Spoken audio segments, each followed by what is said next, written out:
What we're going to be tying here is going to be a Johnny Flash. It's a very simple and effective midge. What we're going to start off here doing is just tying our thread in near the eye of the hook.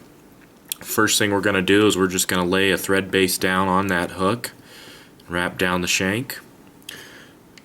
Next we're going to tie in a couple pieces of either hackle fiber or pheasant tail.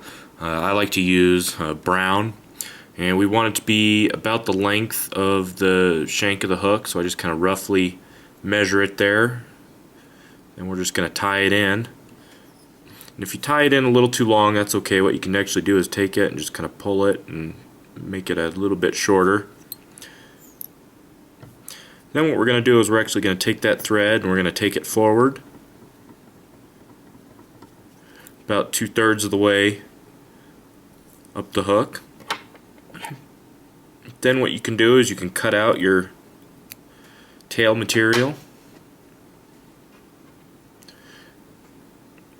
Next thing I'm going to do is I'm going to put some dubbing on the thread, and this is going to be used for the head of the fly. And I'm going to, when I dub this on, I'm going to try to make it into like a round kind of ball on the top of the head. You got to be real careful not to overdo it. I'm just putting enough dubbing on there to coat the thread, not much more than that. Now what I'm going to do is I'm going to kind of try to build this so it's a round ball. I do that by kind of doing figure eights or an X's. And you can always add more like I'm doing now. You don't want to put so much on that you can't take it off, so it's okay to put just a little bit on and then you can add more as you go. I'm looking to just make this head just a little bit more round. So just added a little bit more. Now I'm just going to do that same thing with those figure X's, figure eights. There we go, nice round head there. Next thing we're going to do is we're going to tie in a couple pieces of Krystal flash.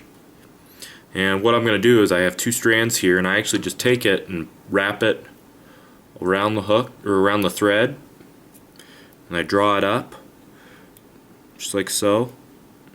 And I actually just start wrapping with my thread, and I wrap back up on those two pieces of Krystal flash just like so.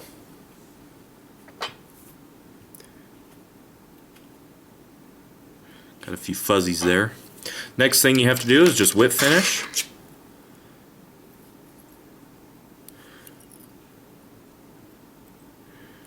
And you are all set. And then trim, of course, trim those pieces of Krystal flash. I like to trim them just a little bit longer than the little dubbing ball that I made there. Put it on the hook a little bit there so you can kind of, whoopsie, so you can see the whole tail and everything. And that is basically your Johnny Flash.